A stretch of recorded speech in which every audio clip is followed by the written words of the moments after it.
Salut les amis, bon, c'est pas que je suis dans une forme de frénésie, mais j'ai envie de battre le fer tant qu'il est chaud. Et c'est vrai que ce format, je trouve ça assez sympathique, ça renouvelle un petit peu le genre. Je m'inspire aussi de ce que je peux voir sur YouTube. Après, je suis pas mal YouTube, pas forcément des chaînes d'histoire d'ailleurs, mais après, j'aime pas citer des YouTubeurs parce que voilà, j'aime pas être catalogué. Mais bon, il y en a qui font plus ou moins bien le taf. Il y en a certains qui ont des gros problèmes de sinus, hein, donc c'est absolument insupportable. Quand ils parlent, d'autres qui sont à moitié illettrés, d'autres qui sont des gros droitards extrémistes de la mort, ou d'autres complètement matrixés, enfin voilà. Donc je m'y retrouve pas forcément dedans, mais bon. Enfin, en tout cas, ça m'amuse, moi, j'aime bien. Ça m'occupe vu que je ne regarde plus du tout la télé. Pareil, la presse aussi de grand chemin, j'évite. Donc, je vais pas dire que je suis en mode réinformation, mais bon, pas loin. Bon. Je crois que j'ai fait le tour un petit peu de la question, hein. J'étais même abonné à Télérama quand j'étais jeune. Je crois que c'est mes parents, ils m'avaient forcé. Voilà, donc un jour je ferai peut-être des vidéos un peu plus politiques. Voilà, que j'aurai pris un petit peu de la confiance, hein. Mais après, moi, j'ai plein de trucs à dire, hein, c'est pas le souci, mais je vous dis en tant que prof, bon, j'ai pas envie que ça me retombe dessus, et puis je dois bien avoir quelques élèves dans mes abonnés, donc bon, je fais un petit coucou d'ailleurs. Demain, c'est la rentrée, hein, faut se coucher tôt, hein, bon. Voilà, voilà, ouais. Alors tout ça pour dire que ben, j'ai créé un espace sur YouTube, donc une page, hein. Le but, c'est pas de raconter ma life, hein, ni de faire des photos de vacances, c'est de poster, vous voyez, un petit peu tout ce qui concerne l'actualité récente au niveau histoire, au niveau archéologie également, découverte, etc. Donc j'ai mis en profil public les publications, donc voilà. Je suis revenu sur des thèmes que j'avais un petit peu évoqués d'ailleurs dans la FAQ que j'ai pu faire. Je vous laisserai voir, abonnez-vous, ça me fera plaisir. Ce sera l'occasion aussi d'échanger pour ceux qui veulent. Donc, et puis n'hésitez pas aussi si vous avez des choses à publier. Voilà, enfin, c'est aussi votre espace. Donc, pour ceux qui sont motivés en rapport à l'histoire, on va dire à l'actualité historiographique également. On va éviter bon, les sujets polémiques, la guerre en Ukraine, la Ligue 1, ouais, etc. Hein, n'est-ce pas? C'est pas faute que ça m'intéresse pas, mais bon. Voilà, voilà. Donc, je viens de la créer. Donc, j'ai un ami, c'est moi-même. Je viens de lancer le truc. D'ailleurs, j'ai aussi mis une petite page sur le YouTube. C'est pas toujours très très visible d'ailleurs, là, ces petits onglets communauté. Bon, faut pas toujours très très gaffe. Voilà, voilà. Mais bon, j'ai déjà eu quelques petits retours. J'espère que les gens vont s'abonner. Sinon, comme la page est publique, bon, j'espère que ça intéressera aussi des gens qui sont pas forcément dans mon cercle de relations. Mais voilà, je vais essayer de faire un petit peu ma promo. Mais bon, le but, c'est aussi voilà, d'échanger et puis de donner un petit peu son avis ou également, on va dire, donner des informations récentes et fiables sur les thèmes liés à l'histoire antique. Donc, c'est pas que l'histoire grecque forcément, mais bon, on va dire l'histoire antique au sens large. Alors, pourquoi je suis de retour déjà? C'est parce qu'en fait, je suis tombé sur un article un petit peu plus détaillé par rapport à l'IA là, qui a déchiffré un papyrus. Parce que pour ceux qui me suivent, on a donc découvert très récemment, en tout cas mise au point plutôt une technologie qui permet en fait de lire des parchemin carbonisé. Ah oui, je parlais d'un papyrus, mais c'était bien un parchemin, donc comme quoi j'ai peut-être lu un petit peu trop vite, qui a donc été carbonisé pendant l'éruption du Vésuve en 79, donc qui a englouti évidemment sous les cendres Pompéi et Herculanum. Et en fait, je m'étais basé, un petit peu naïvement, on va dire, sur cet article, l'article de Science et Vie, en me disant, bon, c'est complet, c'est fiable. Après, voilà, comme c'est des articles gratuits, forcément, ils vont pas trop développé, mais en tout cas, pour revenir sur l'historique, c'est ça qui est intéressant, que j'avais pas dit dans la FAQ, mais que c'est un parchemin, en fait, donc, qui a été retrouvé assez rapidement, on va dire, fin 18e, au moment, on va dire, début des fouilles du site, et confié à Napoléon. Intéressant de le noter. Et comme on peut voir ici, il en fit don à l'Institut de France à Paris. Donc vous voyez un petit peu l'état. En fait, le papyrus, enfin, excusez-moi, le parchemin, décidément, on ne pouvait pas le dérouler, parce que sinon, ça, évidemment, ça le détruisait. Donc avec un scanner et une IA, et ben on a pu déceler quelques informations. Alors, il est marqué, il contient les noms d'un certain nombre de dynastes macédoniens et de généraux d'Alexandre. Alors, moi je me suis posé plein de questions, mais c'était qui les diadoques? On veut les noms, on veut les noms. Et j'avais pas trouvé tout de suite l'article qui allait m'éclairer. Et le texte donc mentionne plusieurs fois Alexandre le Grand.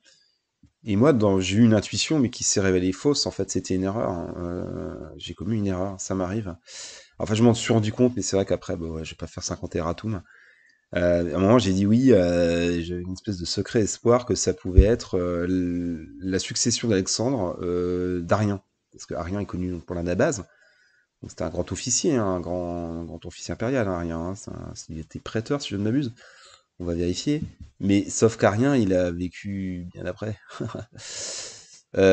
Certes, parce que bah à l'époque, bah voilà. Alors on va vérifier tout de suite, mais Arien, il est du 1er siècle de notre ère, hein, vous voyez, haut fonctionnaire, né à Nicomédie, donc on est là en Anatolie, fidèle d'Adrien, hein, voilà, des hautes fonctions administratives, et voilà, donc il est mort, on va dire, la première partie du 2e siècle. Donc, oui, il est très très tardif. Je rappelle que l'Anabase, donc, qui est basé sur le récit de Ptolémée et d'Aristobule, donc ils sont contemporains évidemment, mais l'Anabase a été écrit quasiment 4 siècles après la mort d'Alexandre. Et ça se veut le récit le plus complet, le plus fiable. Donc, il n'y a que de frustration. Enfin, voilà, ça n'enlève pas les mérites d'Arien, mais c'est-à-dire que ce qu'on sait d'Alexandre, c'est date de 4 siècles après. Bon. Bah voilà. En tout cas, rien à... Voilà, ça peut pas être la succession d'Arien. Bon, on a quelques bribes, hein, il y a quelques dans voilà, les ouvrages les fragmenteux dit Griechischen Historischer en allemand, là, je dis vite fait, mais bon, il y a des extraits de la succession d'Arien, mais bon, c'est assez sommaire. Alors, qu'est-ce que ça pourrait être comme source? Alors, c'est pas dit, mais allez, peut-être le livre 18 de Diodore. Peut-être, parce que sinon les autres sources, pareil, sont beaucoup plus tardives. Justin aussi, c'est plus tardif. Quinte Curse, on va vérifier aussi. Est-ce que ça pourrait être Quinte Curse? Quinte Curse, mais lui... non, mais je dis des bêtises, parce que Quinte Curse, il a pas écrit sur les diadoques. Donc ça peut pas être Quinte Curse. Parce que sur les diadoques, on a peu. Sur les diadoques, on a principalement... donc Diodore, je l'ai dit, livre 18, 19, 20. Le 20 est lacunaire, je crois. Donc 18, 19, 20, c'est sûr.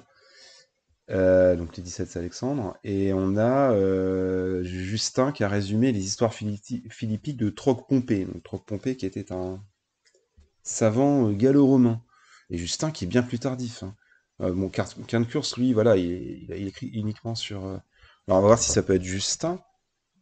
Enfin, Justin, en tout cas, c'est sûr que non, mais Troc-Pompée, par exemple. Est-ce que ça pourrait être Troc-Pompée? Les histoires philippiques. Parce que moi, de tête, après, je m'y perds, je sais pas tout. Alors, Troc-Pompée, il est né ouais, 1er siècle avant, mais bon, ça paraît quand même tendu. Ouais, non, c'est un peu trop contemporain. Non, non, non. Non. C'est après aussi. C'est quelques décennies après. Donc, à mon humble avis, alors soit c'est une source inconnue dont on ne retrouvera jamais, voilà, soit c'est des bribes de Diodore, parce que là aussi je vais vérifier les dates. Notre ami Diodore, qui est quand même une source très importante, alors peut-être qu'on peut le critiquer pour ce côté affabulateur, mais il est très complet, hein. Il est très très très très complet. 1er siècle, bah non, toujours pas, bah, décidément.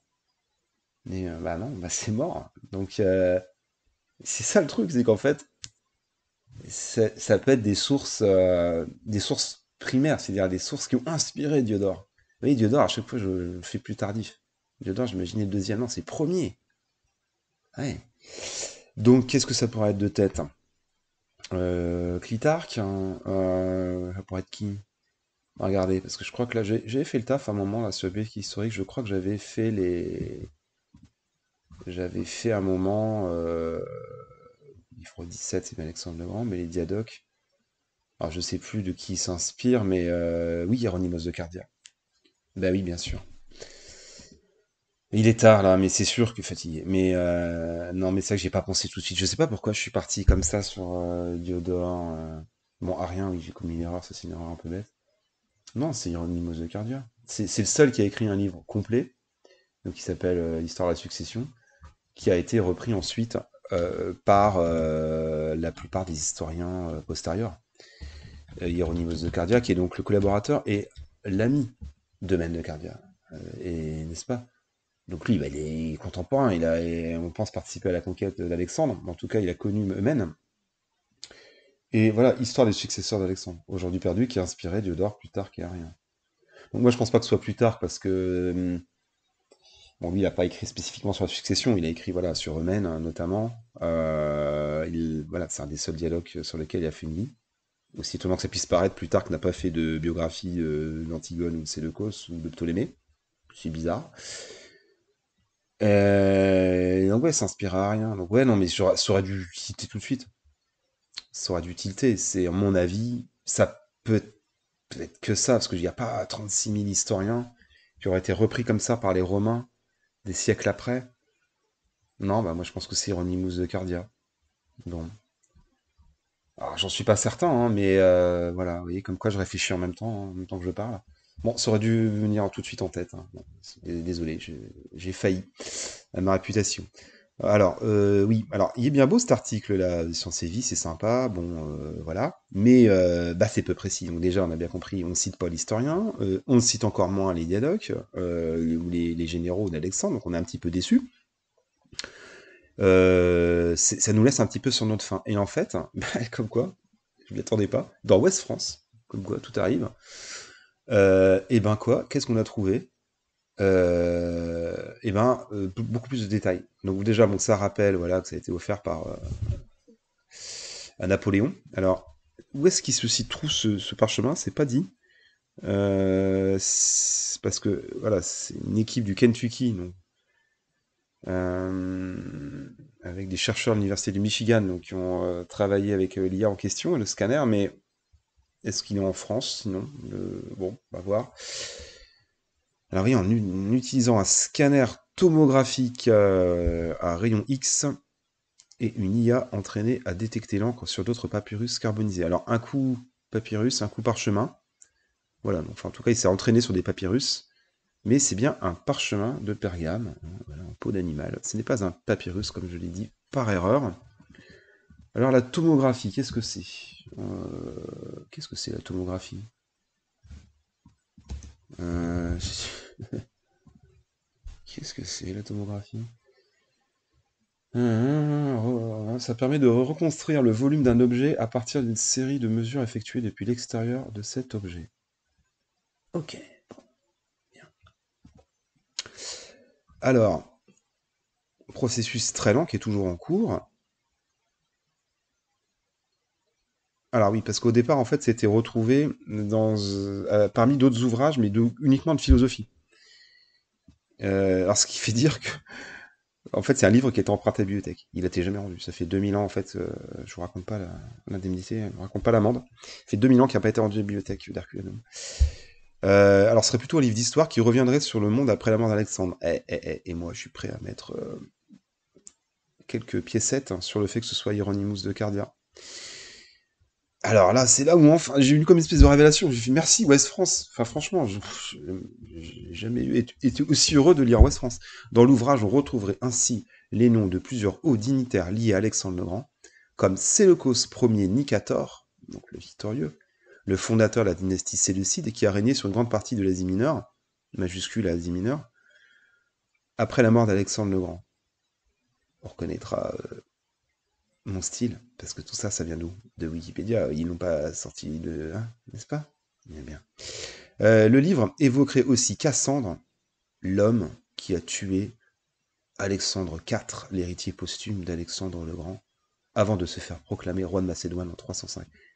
Parce que flatteur, on dira, mais bon, faut avoir le triomphe modeste, mais c'est qu'ils reprennent Wikipédia. Je reconnais un peu le style, enfin, ils ont un peu résumé, mais c'est c'est Wikipédia.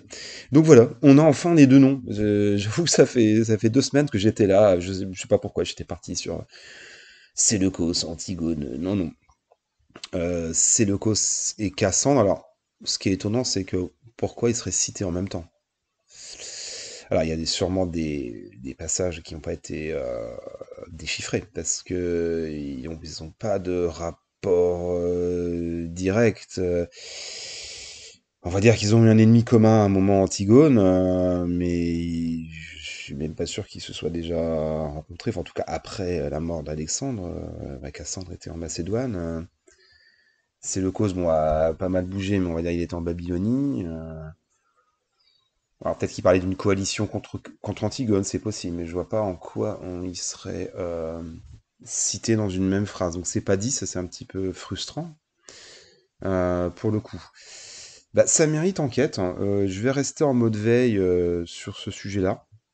Je vous tiens au courant parce que j'ai vraiment envie de savoir de quel livre c'est tiré. Alors ça va être compliqué on va dire, à déceler parce que si c'est quelques bribes, et puis il faut avoir évidemment l'équivalent, quoi. Donc on a gardé, comme je parlais pour rien, ben, on a gardé quelques fragments d'Hieronymus, hein. Il y a quelques fragments vraiment légers, mais qui permettent de comparer un peu avec la version de Diodore, et c'est là qu'on se rend compte que Diodore a pompé largement au livre 18-19 sur ce bon vieux Hieronymus. Voilà pour le coup. Bon, en tout cas, Ouest France, c'est plus précis que Science et Vie, hein, qui est parfois un petit peu il faut un peu du teasing, on va dire, hein. Je pense qu'en gros, ils veulent qu'on s'abonne. Bon, bah écoutez, j'espère que ça vous a intéressé. Moi, je vais continuer mes pérégrinations sur le net. Quoique, il y a aussi une dernière aussi qui pourrait être intéressant. Je vais vous la faire en live aussi, quoique, en profiter. C'est toujours des IA, décidément. Ah, ChatGPT, là, oh là là, ça va faire du vilain, ça. Je crois que les journalistes, déjà, servent plus à grand-chose, mais alors là... Je crois que c'est fini pour eux. Alors, restaurer, déchiffrer les textes anciens grâce à l'intelligence artificielle. Donc là, le but, en fait, et c'est l'intelligence artificielle qui a lu des milliers de tablettes épigraphiques, donc gravées sur pierre, donc en grec ou en latin, et qui, en fait, par déduction, est capable de donner les mots manquants, mais aussi de dater précisément par rapport au style, on dira, à la formule. Bon, balèze. Alors, ça s'appelle Ithaka, et donc ça permet de restaurer, de déchiffrer les textes en grec ancien. Enfin, j'ai vu aussi en latin. Ah oui, l'intelligence artificielle pour prédire le passé. Des textes grecs anciens du 5e siècle avant notre ère, donc on va dire l'âge classique, ont pu être restaurés, datés et localisés avec une précision inégalée, avec l'aide d'une technique d'apprentissage profond présentée mercredi dans une étude publiée par la revue Nature. Alors je clique, mais je suis quasiment sûr que ce sera en anglais, sûr, mais ah oui, quand même, c'est assez complet. On n'est jamais déçu par Nature, hein. Ouais, ouais, c'est pas, ils font des bons trucs. Bon, je vais vous épargner en anglais, mais en tout cas, on a vous voyez, impressionnant. C'est-à-dire qu'on n'avait que quelques vestiges, et il y a, vous voyez, on est là donc au début du cinquième, pardon, un décret sur l'acropole d'Athènes. Balèze. Ah oui, c'est sur Wikimedia, c'est-à-dire que c'est libre de droit ce document. Vous pouvez l'utiliser sur Wikipédia. Sympa. Bon, je vais pas tout lire, mais en tout cas, bah voilà, vous voyez un petit peu le truc. Ouais, ouais. Ça a l'air, ouais, bien sympa, hein. Franchement, j'aurais pas cru que l'article nature était gratuit. Alors, des dizaines de milliers d'inscriptions gravées sur pierre, argile ou métal permettent aux historiens spécialistes de l'épigraphie de retracer l'histoire des civilisations anciennes, mais beaucoup se sont abîmés au fil du temps, au point de rendre certains textes illisibles tant il manque des pièces aux pulses. Et ouais, Et oui, le carbone 14, c'est pas possible sur de la matière non organique. Tiens, je ne savais pas. Et donc, pour aider les épigraphistes à déchiffrer, les chercheurs ont trouvé une solution. C'est un réseau neuronal là, qui imite la structure du cerveau humain. Et il s'est entraîné sur près de 80 000 inscriptions. Donc, ça fait des centaines, voire des millions de mots. Plus grande collection numérique d'inscriptions en grec ancien. Et donc cette technique de traitement automatique du langage prend en compte l'ordre dans lequel les mots apparaissent dans les phrases et leurs relations afin de mieux les contextualiser. D'accord, il s'est d'abord attelé à un corpus de décrets du 5e avant notre ère, gravés sur des tablettes de pierre et retrouvés sur l'acropole d'Athènes, ce qu'on a vu dans la revue Nature. D'accord, par exemple le mot alliance est proposé pour 6 caractères manquants dans un serment d'allégeance d'une ville à Athènes.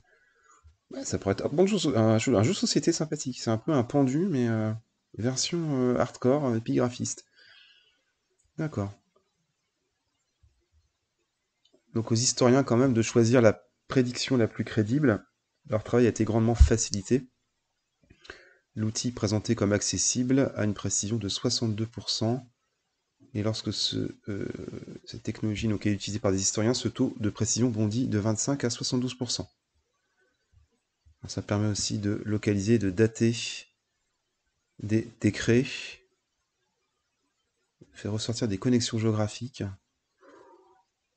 Alors là, ça à travers peut-être, je sais pas moi, les épithètes, les formulations. C'est... Ouais. D'accord, et donc ça peut servir aussi pour d'autres langues, bien sûr, le latin, l'ancien maya ou l'écriture cunéiforme de Mésopotamie. Bon, ben écoutez, alors voilà, encore une bonne nouvelle, hein, grâce aux IA. Ok, bon, bah écoutez, voilà, voilà. Bah écoutez, là, cette fois-ci, je vais abréger pour le coup, parce que je suis d'humeur bavarde. Je vais continuer ma petite veille, hein. Je vais continuer mon enquête sur les parchemins perdus d'Herculanum, et je vous tiens au courant. Allez, à plus.